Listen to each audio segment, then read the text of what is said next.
Muy buenos días a todos, les saludamos con un enorme gusto aquí en Idealmente Radio. Estamos en un nuevo programa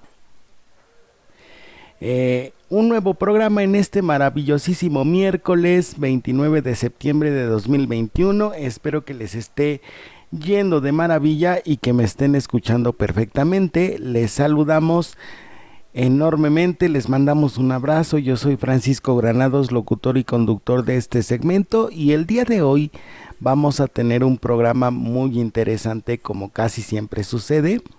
El programa se titula Destellos del Inconsciente. Si ustedes recuerdan, hace una semana nosotros estuvimos hablando de los 3 niveles de la evolución mental, o los 3 niveles en que se encuentra dividido la evolución de la salud mental. Y en esta semana, en este momento, vamos nosotros a estar hablando de lo que es la estructura psíquica. Y pues le hemos titulado Destellos del Inconsciente. Vamos a comenzar por decir que la estructura psíquica es una parte de nuestra mente a nivel hipotético, es decir, estructuralmente a nivel cerebral. Evidentemente no existe el asunto, pero nosotros pues estamos rigiéndonos por el psicoanálisis. Entonces, en el psicoanálisis nos dice que hay una estructura a nivel mental. Hoy vamos a conocer cuál es esta estructura, a qué se dedica y a qué nos ayuda en este programa. Les agradezco muchísimo que nos estén escuchando. Les mandamos un saludo enormísimo a todas las personas que en este momento nos están oyendo. Ya son nuestros primeros 2 minutos del programa del día de hoy. Mandamos un saludo a todas las personas que cada semana se están conectando con nosotros, y también saludamos a todas las personas que se están conectando con nosotros por primera vez. Les recordamos nuestras vías de comunicación. Estamos en Facebook a través de la página de Idealmente Radio. Estamos también en YouTube, en el canal de Idealmente Radio, que se llama igual, de la misma forma, y estamos también recibiendo en nuestro WhatsApp de Idealmente Radio. Estamos nosotros recibiendo los mensajes y los comentarios que ustedes tienen a bien y nos hacen favor de mandar cada semana con respecto a los programas que hacemos. El número telefónico donde ustedes se pueden comunicar es el 55 4304 5540, para que ustedes puedan dejar en ese número telefónico sus mensajes, sus comentarios, sus sugerencias y todo lo que ustedes gusten decirnos al respecto de los programas de radio y otras cosas que ustedes quieran saber. Les agradecemos mucho que se comuniquen con nosotros y que estén al pendiente de nuestros programas. Pues entonces vamos a entrar en materia en estos momentos. Después de esta pequeña introducción que estamos haciendo, espero que nos estén escuchando bien. Bien, pues vamos a comenzar por decir que la teoría psicoanalítica, que es de donde nosotros partimos para dar el tema del día de hoy, fue implementada o fue descubierta por un médico fisiólogo llamado Sigmund Freud. Y entonces, en su tiempo, por allá por 1800, este científico pues se encontraba con ciertos problemas a nivel de medicina. Es decir, había ciertas personas enfermas, ciertas personas que presentaban determinados síntomas, y entonces entre esos síntomas que presentaban las personas pues no se podía dar una explicación, o no había una cura precisamente para poder entender o para poder comprender qué era lo que estaba pasando con ellas. Entonces él comenzó sus estudios para poder determinar qué era lo que estaba sucediendo o qué estaba pasando con ellas, para poder dar una explicación a su situación sintomática, ¿no? A los síntomas que estaban presentando las personas, pues había que darles una explicación. Y entonces él propone que todos esos síntomas son reflejo de deseos o temores reprimidos. Y entonces a esa primera parte de los deseos y los temores reprimidos, este señor Sigmund Freud pues le llama inconsciente. Es decir, es un material al cual la persona no tiene la debida conciencia, es decir, no está consciente de lo que está pasando con él, simplemente lo que expresa son síntomas, y entonces se va conformando ese material de todos los deseos reprimidos que va llevando la persona. Esto al principio, sin que suene a machismo, pues se presentaba principalmente entre las mujeres, y entonces utilizó la palabra histeria para poder definir toda la sintomatología o todos los comportamientos que tenían las personas en esos momentos. Le llamó histeria porque resulta que ellas físicamente presentaban síntomas, por ejemplo, de dolores de estómago o ciertos desmayos o desvanecimientos o alguna cuestión orgánica como dolores de cabeza, ciertas problemas estomacales o gástricos o alguna situación así, o hasta cegueras incluso, y entonces decía que todo eso era producto de una histeria. El origen de la palabra histeria pues tiene que ver con una palabra que se llama o que se dice histrión, es decir, la palabra histrión se utiliza entre el gremio artístico para definir a una persona que se dedica a representar un personaje, que es un actor. Y entonces con la palabra histrión o histeria, lo que Sigmund Freud quería decir era que las personas estaban, por decirlo de alguna manera, actuando los síntomas, es decir, que esos síntomas no eran reales, sino que eran reflejo de un inconsciente que se estaba manifestando en la realidad y que nos estaba diciendo que la persona tenía algún tipo de necesidad psicológica o mental, y que entonces hasta que la persona no descubriera cuál era su necesidad psicológica o mental, pues entonces la persona no iba a curarse de los síntomas que presentaba en esos momentos. Y es por eso que se le llamó histeria, de histrión. Entonces Sigmund Freud comenzó a estudiar todo eso para poder explicar los síntomas que presentaban sus pacientes. Sigmund Freud, mentor y creador del psicoanálisis, descubre y propone la existencia de una instancia psíquica a la que llama inconsciente para explicar la presencia y la persistencia de síntomas en enfermedades que la ciencia médica de su tiempo no había podido resolver con eficacia.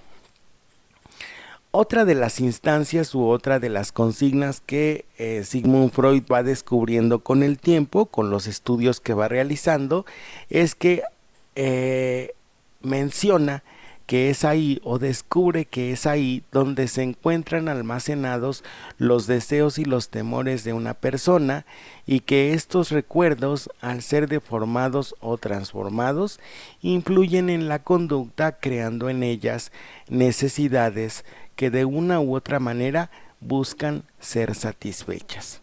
Esto quiere decir que los síntomas que muchas veces presenta una persona o la conducta que a veces presenta una persona tiene una raíz que se denomina inconsciente, y entonces allí hay un deseo. Lo que hace el terapeuta es irle interpretando ese contenido a los pacientes o a las personas para que se den cuenta en principio de cuál es el origen de los síntomas o los malestares que ellos están presentando, para que así descubran cuál es su necesidad psicológica. Ahora, nosotros entendemos por necesidad psicológica pues ciertas necesidades afectivas que todos tenemos desde que nacemos. La primera y la más básica es la aceptación. Cuando el niño nace, pues obviamente dependiendo de cómo se haya desarrollado el vínculo con la madre desde el embarazo y cómo se desarrolla el vínculo con el bebé y las personas que estén a su alrededor en el momento en que ha nacido, pues nosotros vamos a deducir o vamos a suponer que el niño es aceptado o es rechazado en ese sentido. Y entonces por eso es muy importante que nosotros en la primera etapa de las personas, que es la infancia, la primera infancia, nosotros estemos reforzando esa sensación como de aceptación por parte de las personas en el exterior. Entonces, a eso se le llama, pues digamos que una aceptación básica. Si la persona va logrando asumir o introyectar esa aceptación que recibe por parte de las personas, pues entonces pasa el primer estadio de desarrollo, que es otra de las consignas que promueve Sigmund Freud, en el sentido de que todos pasamos por un desarrollo que se denomina desarrollo psicosexual. Se le llama así porque él suponía o él pensaba que todo el material que nosotros teníamos reprimido en ese momento pues tenía que ver con el impulso sexual, es decir, una persona que tenía ciertos deseos sexuales, empezando desde pequeñito, que tenía ciertos deseos sexuales pero que no los podía satisfacer, pues los tenía que reprimir, y entonces gracias a esa represión ese deseo y ese temor de ser castigado se quedaba en el subconsciente, y entonces la persona transformaba ese deseo y ese temor en una conducta, y entonces esa conducta se transformaba en síntoma porque se hacía repetitiva.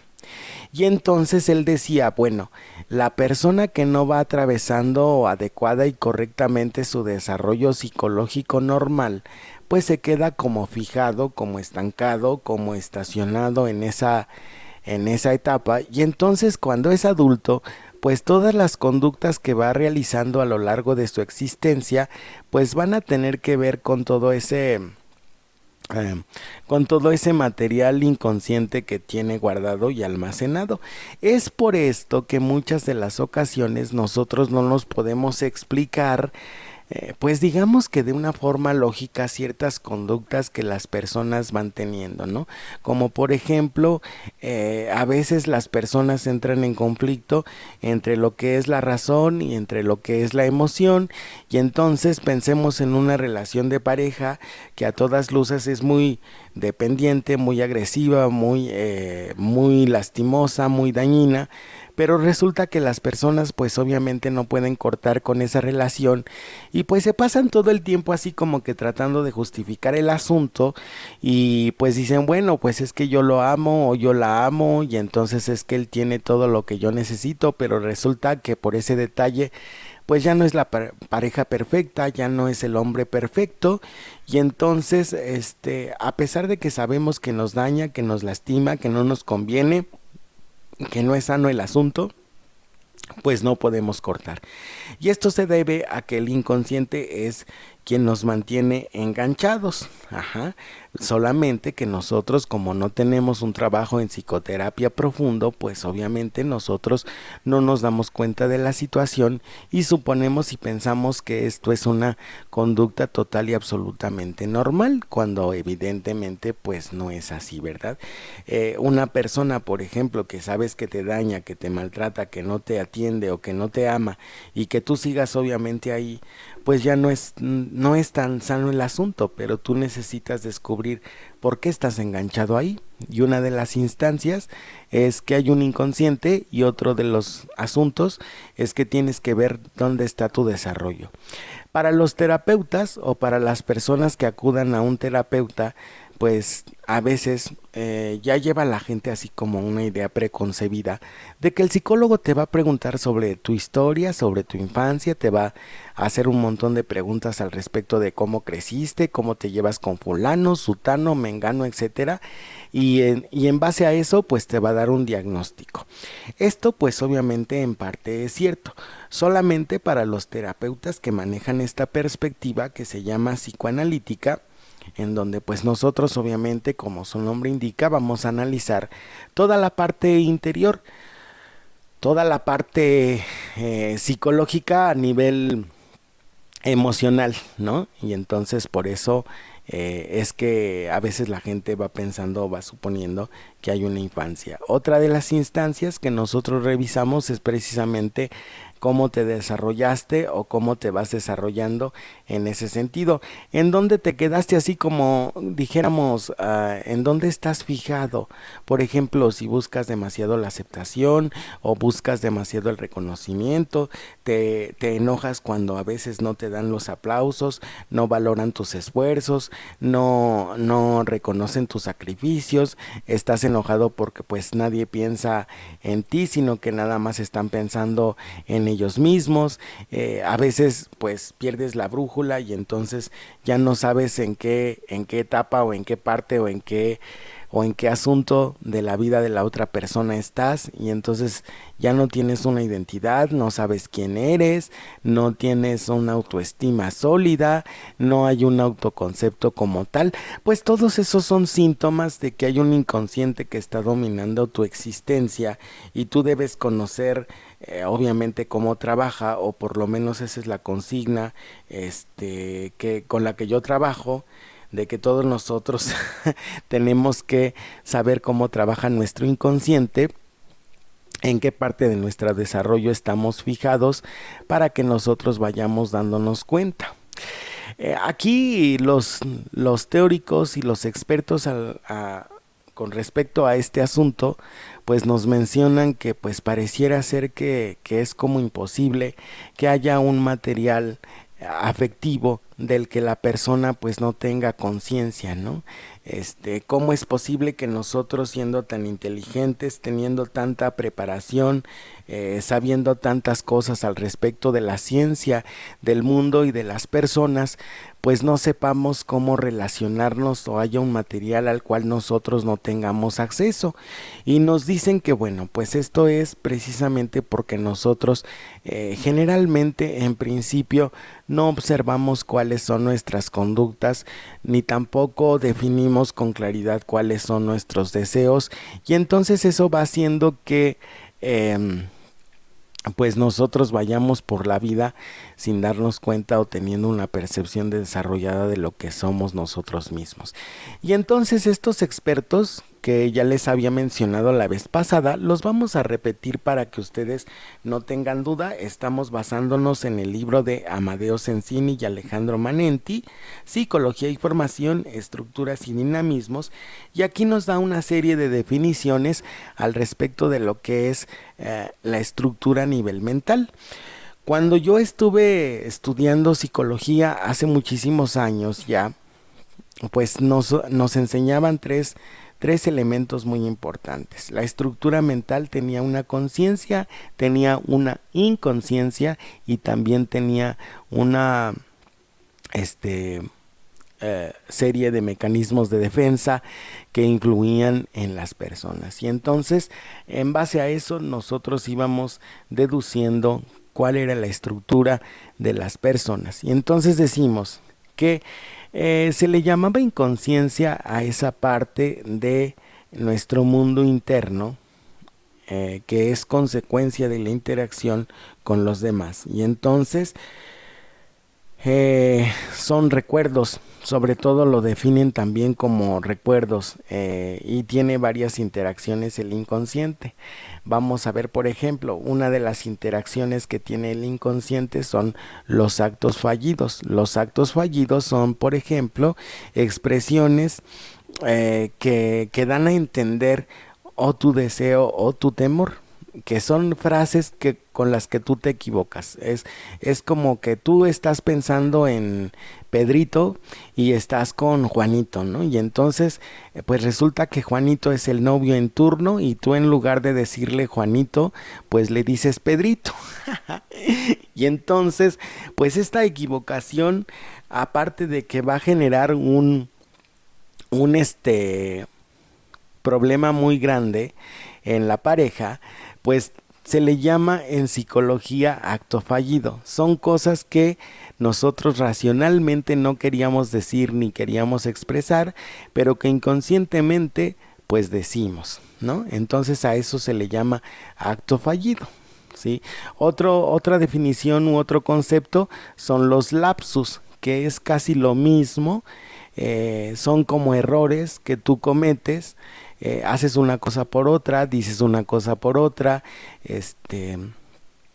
y entonces pues eso lo haces públicamente, ¿no? Se le llama un lapsus. Estás expresando un deseo, un temor que tienes allí reprimido, y todos esos son movimientos del inconsciente. Entonces, ya para cerrar este bloque, antes de pasar a la pausa comercial, diremos que el inconsciente es aquella instancia psicológica propuesta por Sigmund Freud y retomada por estos autores que estamos nosotros viendo en esta semana, en donde se encuentran almacenados todos los deseos y temores, todos los recuerdos y las experiencias de la vida de una persona. Entonces decimos, si yo tengo en este momento 41 años, pues mi inconsciente tiene 41 años de existencia, y entonces ahí es donde se van a almacenar todos los deseos y los temores que yo vaya teniendo a lo largo de mi existencia. El inconsciente también tiene movimientos, así como lo tiene la conciencia, también el inconsciente tiene movimientos, y son principalmente los actos fallidos, es decir, cuando nosotros cometemos errores, los lapsus, cuando decimos una cosa por otra, la censura, que es el hecho de que nosotros reprimimos lo que pensamos, lo que sentimos o lo que queremos por considerarlo moralmente negativo o moralmente malo, y entonces a eso se le llama censura. Se manifiesta principalmente porque nosotros hay momentos en que no nos acordamos, ¿no? Y entonces yo a veces de broma les digo, bueno, si yo no me acuerdo, pues obviamente no pasó. Si yo no me acuerdo de eso, pues obviamente no pasó. Y a eso se le llama censura, al hecho de que tú consideres un recuerdo o una necesidad moralmente inaceptable, y entonces la sacas de tu cabeza, la sacas de tu mente y haces como que nunca pasó, pero pues obviamente tú sabes que está allí. Vamos a nuestra primera pausa comercial y regresamos con nuestro programa Destellos del Inconsciente. Les agradezco muchísimo que me estén escuchando hasta este momento. Soy Francisco Granados, locutor y conductor del segmento Al Cuidado de tu Mente. Vamos a la pequeña pausa comercial, perdón, y regresamos en un momento para continuar con la otra de las instancias que nosotros tenemos en nuestra cabecita. Muchísimas gracias por estarnos escuchando. Si presentas tos, estornudos, fiebre, malestar general, dolor de cabeza y dificultad para respirar, no te automediques. Acude a tu unidad de salud más cercana. Para más información, llama al 800-0044-800. Cuídate, la salud está en tus manos. CIRT, Radio y Televisión Mexicanas. Para evitar enfermedades, recuerda, aliméntate sanamente, mantente hidratado, limpia superficies con detergente y cloro. Para más información, llama al 800-0044-800. Cuídate, la salud está en tus manos. CIRT, Radio y Televisión Mexicanas. ¿Sabías que? Hoy hay más radios que nunca, porque además de todos los que conoces, tu celular es un radio. Así que disfruta en vivo la mejor compañía, tu música favorita, noticias veraces, la hora, la temperatura, reporte vial, la diversidad de productos y servicios, las grandes ofertas y la alegría de tus locutores. Vive la magia de la radio sin límites. Regresamos a su programa de Idealmente Radio. Recuerden que nosotros estamos en este momento transmitiendo totalmente en vivo. Estamos totalmente en vivo, les agradecemos muchísimo que nos estén oyendo, que nos estén escuchando, y vamos a nuestro segundo bloque. La otra instancia que nosotros tenemos en este caso es la conciencia. La conciencia se rige por un asunto que se llama constancia de realidad o principio. Más que constancia, es principio de la realidad. El principio de la realidad es una instancia propia de la conciencia. La conciencia es aquella que está en contacto con lo que sucede a nuestro alrededor, con lo que sucede en nuestro entorno, y entonces es lo que va determinando todo lo que nosotros percibimos a nuestro alrededor. uno de sus principios es el principio de la realidad. El inconsciente, se nos olvidó mencionar en el bloque pasado, el inconsciente es una instancia que se rige principalmente por el principio del placer. El inconsciente siempre va a buscar obviamente la satisfacción, precisamente porque, como les decía hace unos momentos, ahí es donde quedan almacenados todos los recuerdos, todas las necesidades psicológicas y todo lo que tú tienes reprimido, y entonces ahí es donde se va a almacenar todo eso, pero va a buscar la satisfacción. Y entonces por eso es importante que nosotros sepamos cómo interactuamos con las personas, precisamente para saber si lo que está dominando nuestras decisiones, nuestros deseos, provienen de la conciencia o son de la conciencia. Entonces, Freud decía, la conciencia es una instancia que se domina por el principio de la realidad. Tiene la capacidad para adaptarse y es donde se adquieren las herramientas no solamente del reconocimiento y de la aceptación, sino también un sentido de pertenencia, y sabe adaptarse a las exigencias del medio ambiente. Es la instancia que aprende, ya sea las normas de convivencia, los hábitos de higiene o todas las cosas que nos van enseñando las personas que están a nuestro alrededor. Todo eso es conciencia, cuando tú te das cuenta del asunto. Entonces, de acuerdo a la teoría que él maneja, pues nosotros nos tenemos que regir por esa conciencia para hacernos responsables. Recuerden que la responsabilidad es la capacidad para responder a las exigencias del medio ambiente adecuada y correctamente. Entonces, esa es la segunda instancia, la conciencia. La conciencia es actuar bajo conocimiento. Y entonces dice, es la capacidad para darse cuenta de estas necesidades. Hablamos de las necesidades psicológicas, emocionales o afectivas. Es decir, yo tengo que tener la capacidad para poder darme cuenta que lo que yo necesito es aceptación, que lo que yo necesito es reconocimiento, que lo que yo necesito es una identidad, para conseguir un equilibrio entre lo que es el mundo interno, es decir, entre mi propio yo, y el medio que me rodea. Esto depende a su vez de otra estructura, la cual se divide e identifica en tres partes. El ello, que se rige por el principio del placer.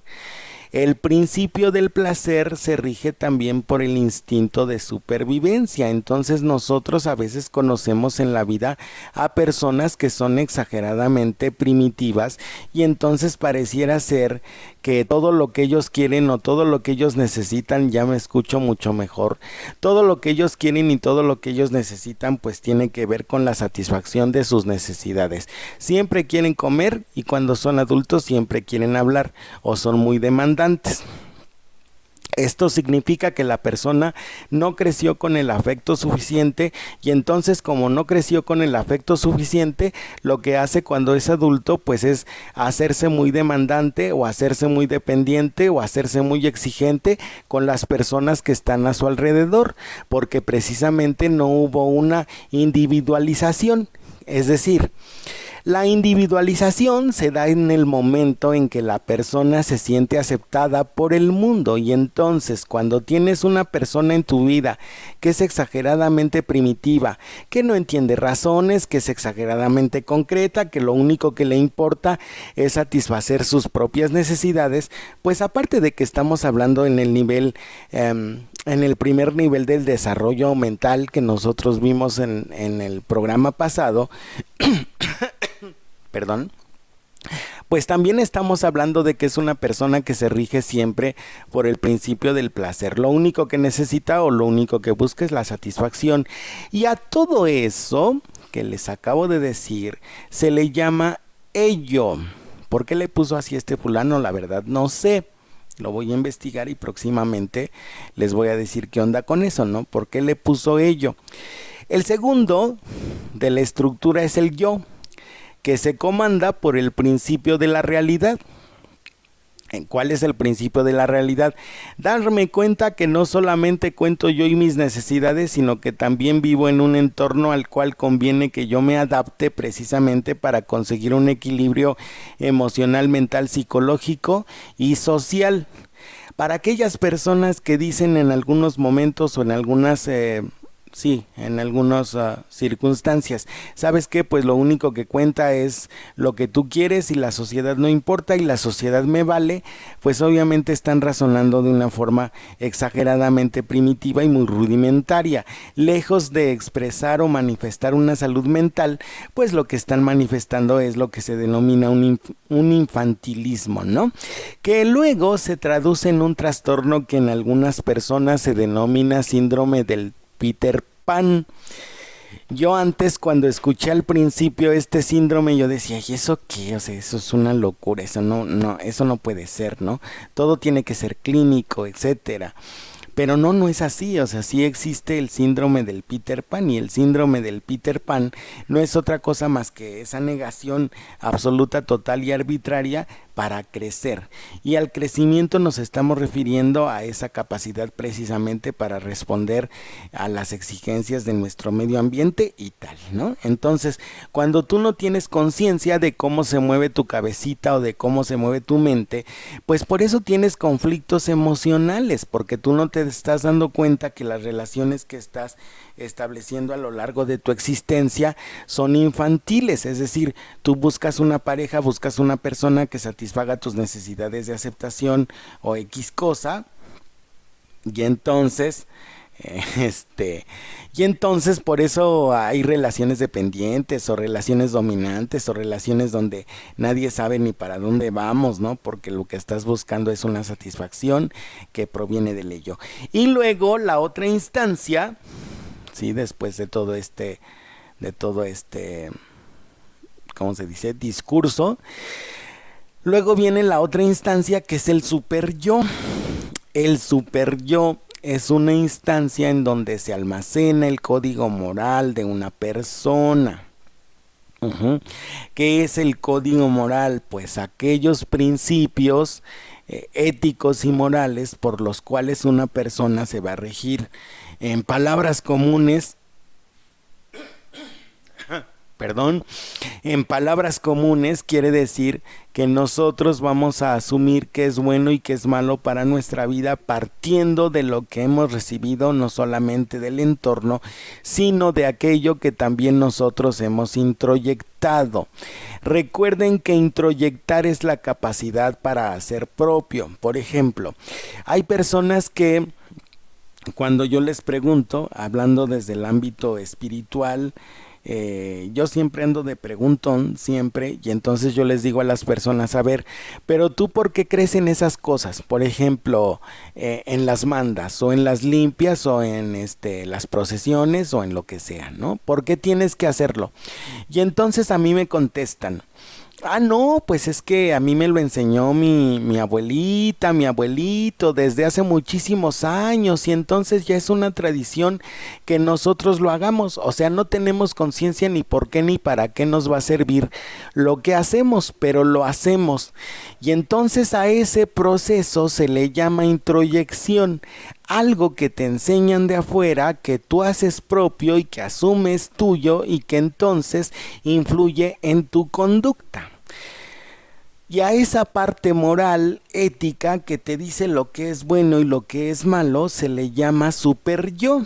Y entonces dice Freud, o dice Tata Freud, como yo a veces le llamo en tono de broma, que bueno, cuando tú tienes un superyo muy grande, pues te da culpa todo, ¿no? O sea, por todo te sientes culpable. Que si tú le dijiste a tu hijito que no le ibas a pasar el suéter cuando te dijo que tenía frío, pues si tienes un superyo muy grande y además eres un obsesivo, pues entonces te vas a castigar y te vas a flagelar y vas a ponerte la etiqueta de que soy una madre maldita porque no le pasé el suéter al niño que ya tiene 30 años, ¿no? Es un superyo muy persecutorio, se le llama punitivo, o sea que me está persiguiendo constantemente y me está generando sentimiento de culpa. Pregunta, chiquillos, chiquillas que me están oyendo en este momento, ¿me estoy escuchando perfectamente? Porque yo pienso que sí, o sea, aquí me está indicando el sonido que ya nos estamos oyendo perfectamente. Espero su respuesta antes de continuar. ¿Me estoy oyendo bien en este momento? Ok, intuyo en este momento que sí me estoy escuchando perfectamente, y entonces voy a seguir con el programa entonces. Y les decía que a todo eso se le llama super yo. Cuando tú tienes una moral muy cuadrada, ¿no? Entonces te es muy difícil cambiar tu parámetro de vida, te es muy difícil cambiar tus paradigmas, o sea, tus ideas, y entonces vas por la vida pues teniendo conflictos con todo mundo, porque resulta que aquello que ya es permitido, si en tu moral no está permitido, pues simplemente no lo haces y ya. Hay en este sentido temas muy delicaditos, ¿no? En el aspecto de la moral es un tema muy profundo y muy complicado en el cual nosotros no vamos a entrar. Lo que sí queremos ilustrar simplemente es que es el super yo, para que les quede claro.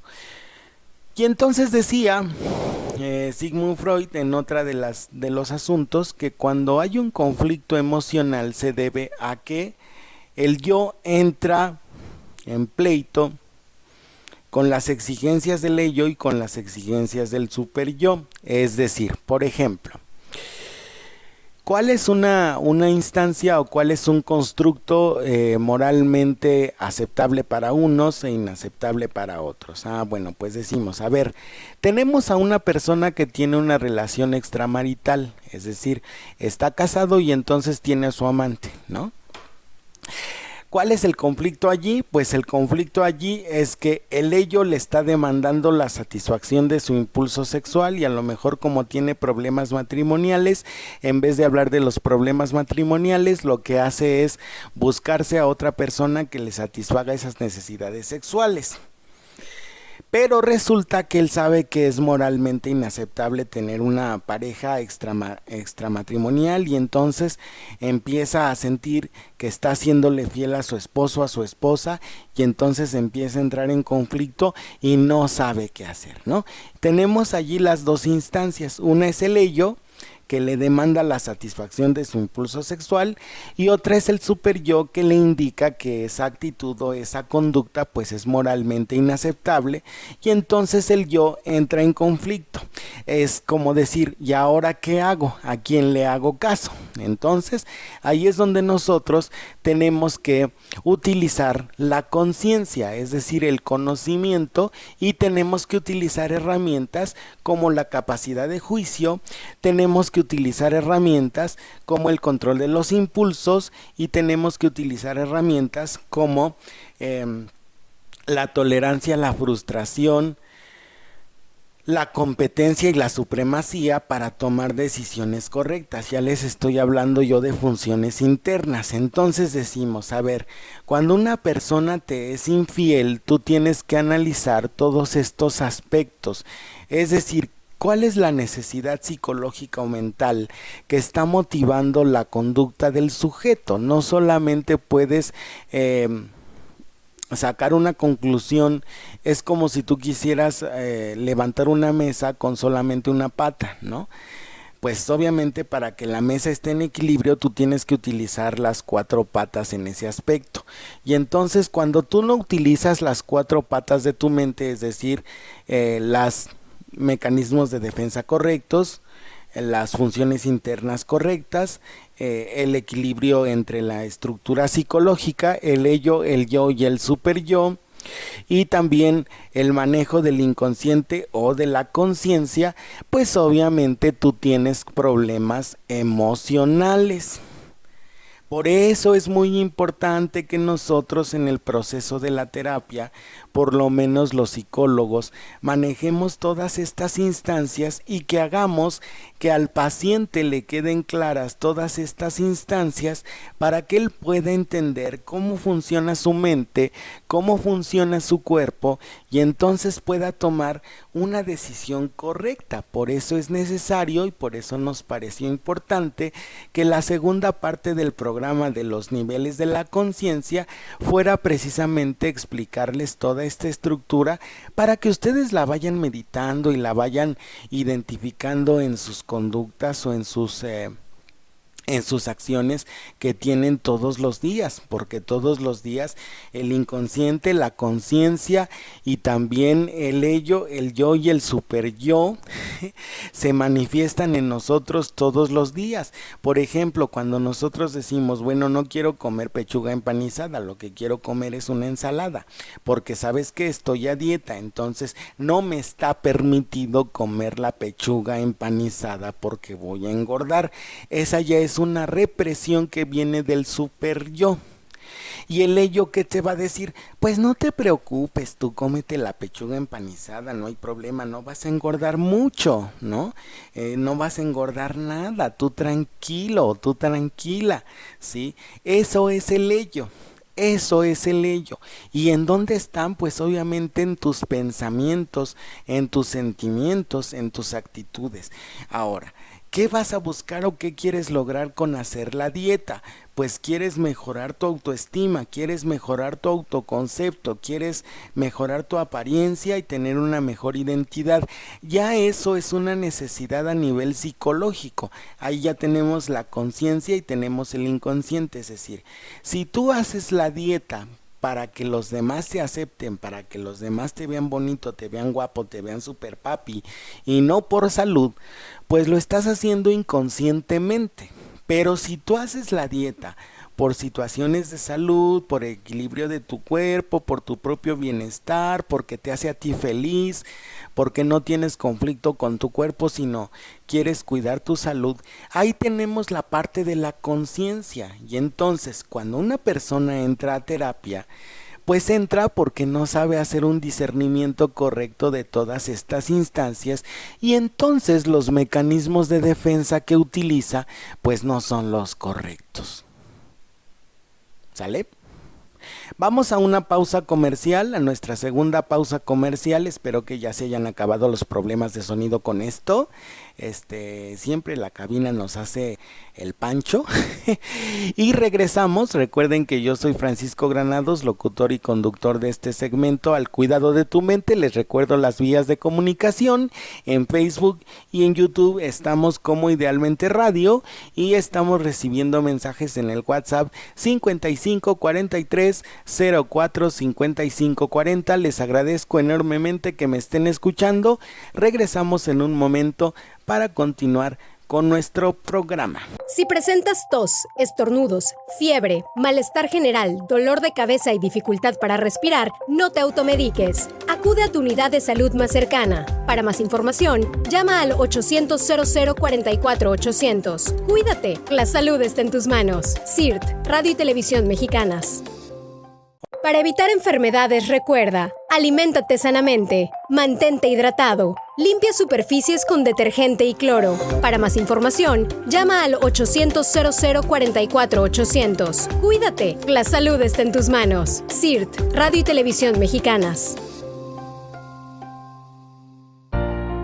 Gracias. Porque desde el principio ya estabas en la primera línea y cuando esto pase, ahí seguirás. Gracias. Porque estar agotado no es tu razón para detenerte. Gracias. Médica, enfermero, personal de salud, gracias otra vez.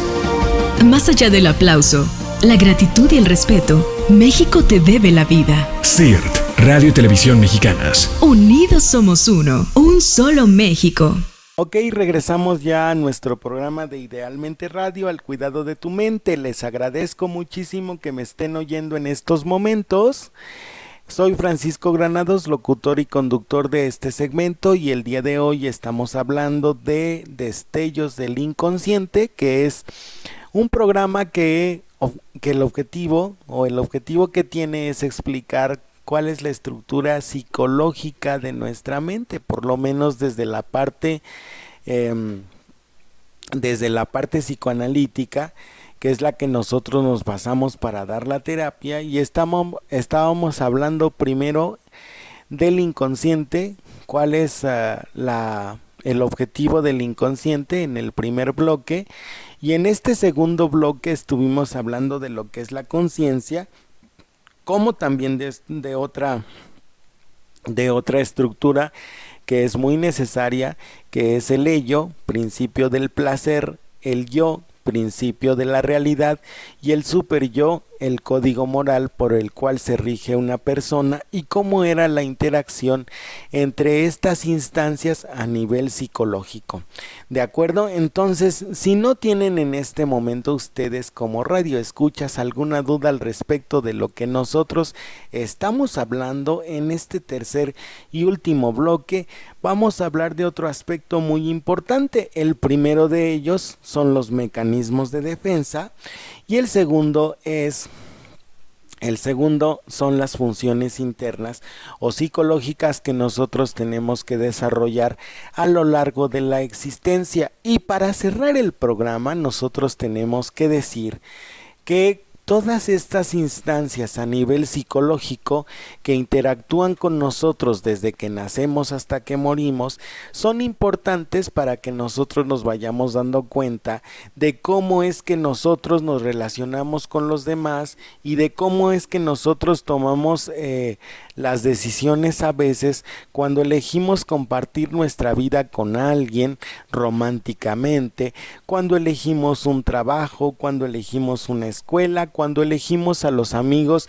Es decir, en todo tienen que ver todas estas instancias para que nosotros vayamos interactuando, y todo este equilibrio que pretendemos lograr a lo largo de la existencia se denomina salud mental, ¿sí? La salud mental no es la ausencia de los conflictos emocionales. La salud mental es la eficacia, la habilidad para poder resolver esos conflictos y esas necesidades emocionales de una forma adaptativa, es decir, que responda a la satisfacción de mis necesidades psicológicas, como también responda al entorno. Vuelvo a lo mismo.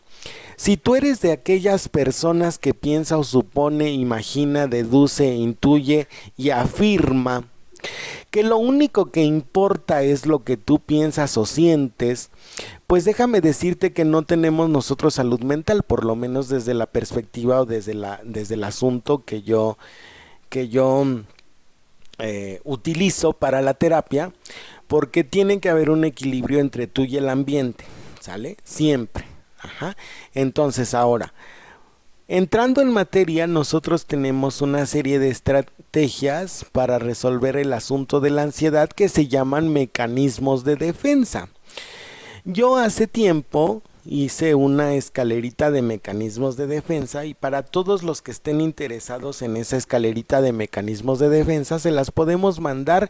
Si ustedes gustosamente nos mandan un mensaje en el WhatsApp de Idealmente Radio, nosotros vamos a mandarles la escalerita de mecanismos de defensa para que ustedes vayan dándose cuenta cuáles son los mecanismos que ustedes tienen y cuáles son los mecanismos que de acuerdo a su edad deben tener. ¿Sale? Entre los más rudimentarios, los mecanismos de defensa más rudimentarios, encontramos que están reprimir los sentimientos, anular o cortar los recuerdos. Es decir, por ejemplo, tú llevas una experiencia traumática o tú tienes una experiencia traumática y entonces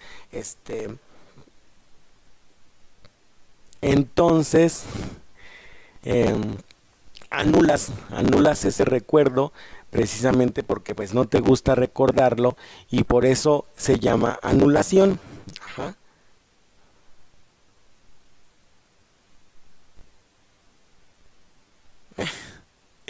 Bueno, entonces volviendo al punto, se le llama anulación. Ajá. Son mecanismos de defensa que se denominan rudimentarios. O posteriormente, cuando alguien te pregunta o cuando alguien quiere saber algo de ti, pues lo niegas, lo evades, le das la vuelta a las situaciones y entonces a eso se le llama negación o evasión.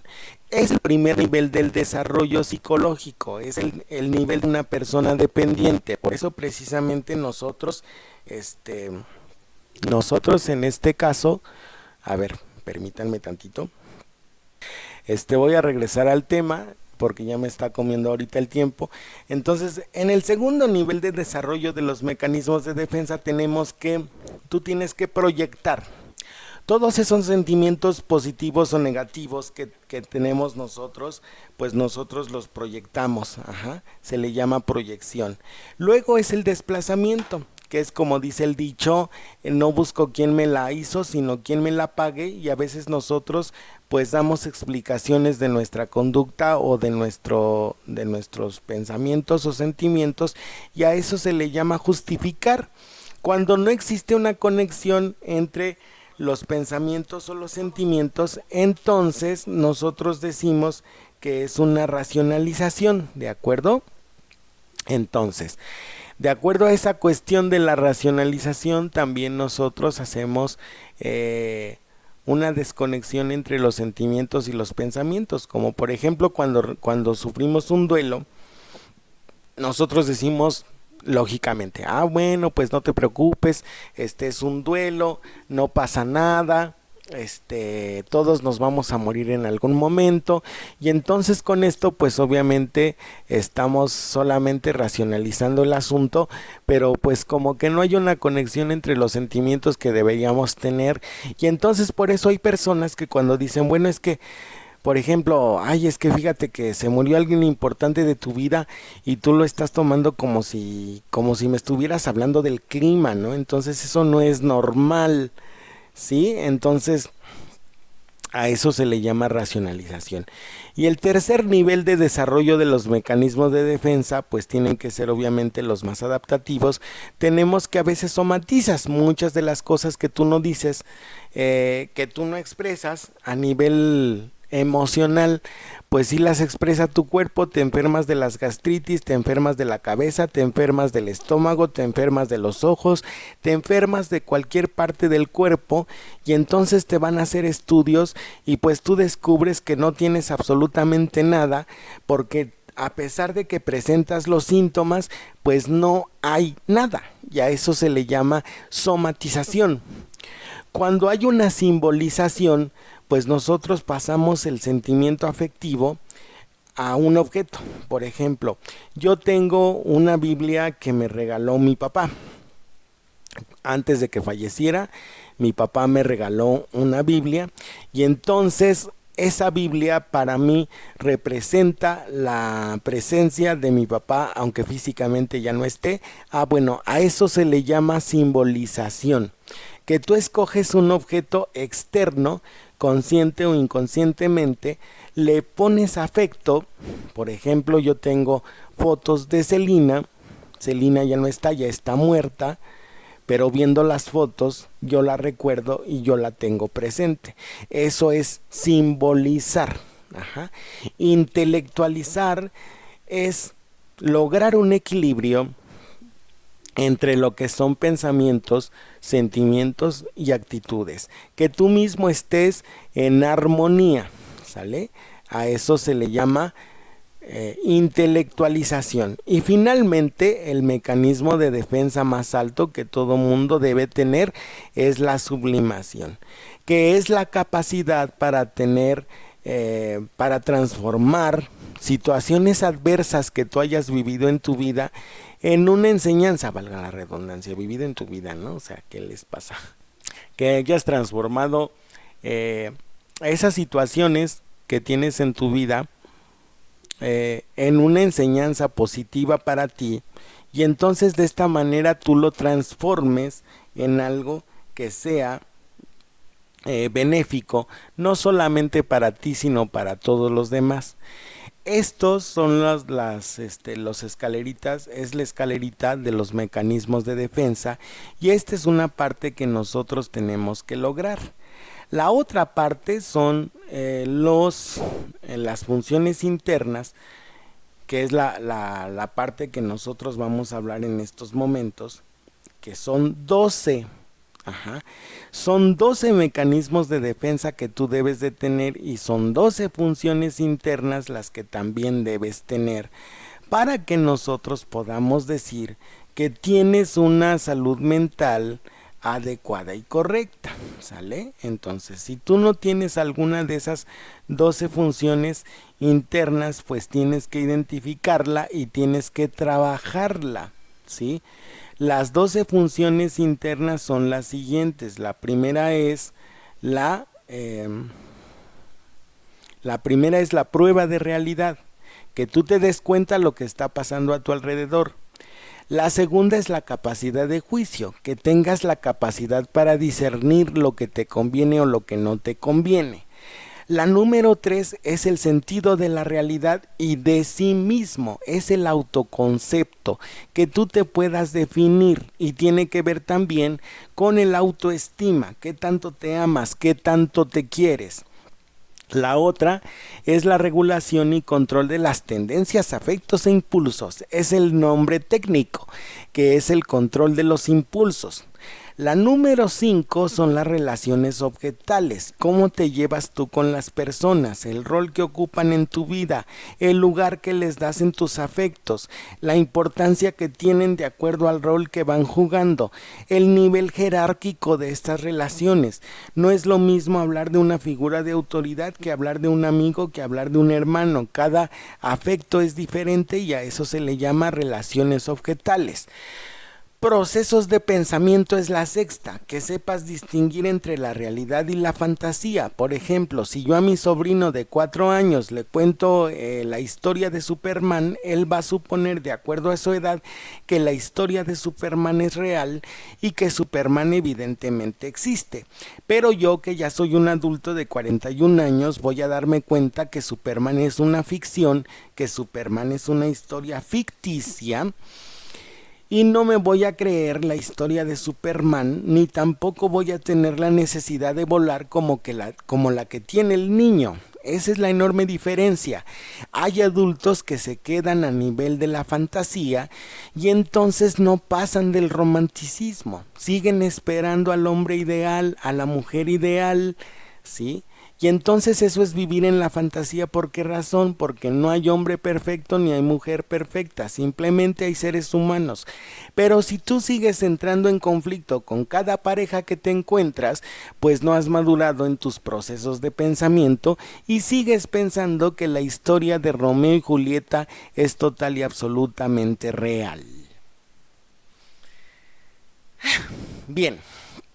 La séptima es la regresión adaptativa al servicio del yo, que tú tengas la capacidad para adaptarte a las circunstancias y a las exigencias de tu medio ambiente. Por ejemplo, si vas a una fiesta infantil y entonces dicen los niños, papá, mamá, queremos que tú juegues con nosotros, pues obviamente tú te vas a comportar como se comportan los niños, te vas a reír, vas a disfrutar, vas a adaptarte al juego y no vas a entrar en conflicto en ese sentido.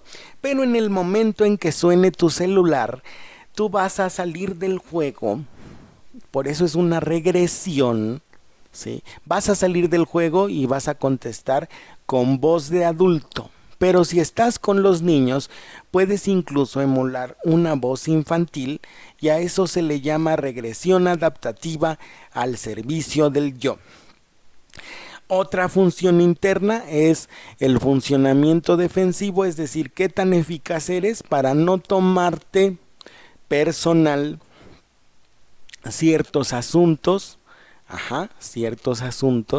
Muchas veces nosotros somos hipersensibles y asumimos como personales ciertos comentarios o ciertas actitudes que no tienen nada que ver con nosotros y a eso se le llama funcionamiento defensivo, es decir, qué tan eficaces son tus mecanismos de defensa para defenderte de los golpes emocionales que provienen del exterior.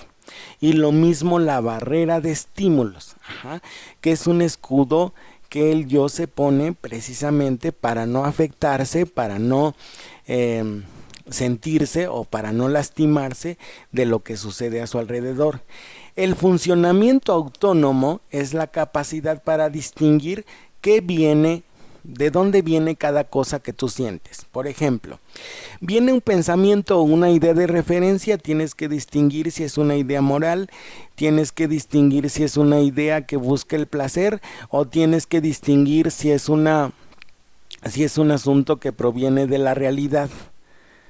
Ello, placer; yo, realidad; superyo, moral. Se le llama funcionamiento autónomo, que tengas definido perfectamente estas tres estructuras que actúan en tu cabecita. Ello, placer. Por ejemplo, quiero comerme unos tacos. Ese pensamiento viene del ello. Pero estoy trabajando en este momento, no puedo salir. Ese pensamiento viene del superyo. Entonces cuando yo salga de trabajar voy a comerme mis tacos. Ese pensamiento viene de la realidad. ¿Qué estás haciendo en ese momento? Trabajando. Terminas de trabajar y entonces te vas a satisfacer tu necesidad. Eso es principio de realidad. Y esas tres estructuras las tienes que distinguir perfectamente para que tú sepas de qué manera vas a actuar de acuerdo a la circunstancia que se te está exigiendo. La 11, funcionamiento sintético integrativo. No es otra cosa más que tu interior esté perfectamente estructurado, ¿sí? ¿Por qué? Porque cuando no hay una estructura a nivel interno, no hay una percepción de la realidad interna, pues la persona tiene problemas que se denominan problemas psicóticos. ¿Qué es la psicosis? Pues la psicosis es que tú te creas una telenovela mental y entonces el problema no es la telenovela mental, sino el problema es que te metes y te quedas en la telenovela mental. ¿Sale? Entonces a eso se le llama funcionamiento sintético integrativo, que tú tengas la capacidad para distinguir la estructura o qué estructura está dominando en ese momento tu mente. Y finalmente, la competencia y la supremacía. Que tengas o que te sientas con la capacidad para tomar decisiones, competencia, resolver problemas, competencia, llevarte bien en tus relaciones, competencia, asumir diferentes roles en tu trabajo, competencia y supremacía. Que te consideres con las herramientas necesarias, adecuadas y correctas para poder asumir las exigencias de tu medio ambiente, las propias y las de tu prójimo. Supremacía, ¿sí? Estoy a nivel, no me están pidiendo nada que yo no pueda dar en este momento. Si tú no puedes hacer alguna de las cosas que yo te acabo de mencionar, pues tienes que trabajar tus funciones internas, tus mecanismos de defensa y tus instancias, conciencia, inconsciencia y tu estructura mental. Bien, pues con esto entonces llegamos al final de nuestro programa Destellos del Inconsciente. Espero que les haya gustado muchísimo, como nosotros nos gustó hacerlo. Les pido una enormísima disculpa por los problemas técnicos que tuvimos para desarrollar el asunto, para desarrollar este programa más bien. Les mando un saludo enormísimo. Otra vez, nuestros amigos del Cuarto de Sara nos cedieron 10 minutos debido a los problemas técnicos. Espero que ya no haya problemas técnicos para la próxima semana. Les mando un abrazo enormísimo. Cuídense mucho. Yo soy Francisco Granados, locutor y conductor de este segmento. Y pues nos vemos la próxima semana con otro programa igual de interesante. Muchísimas gracias.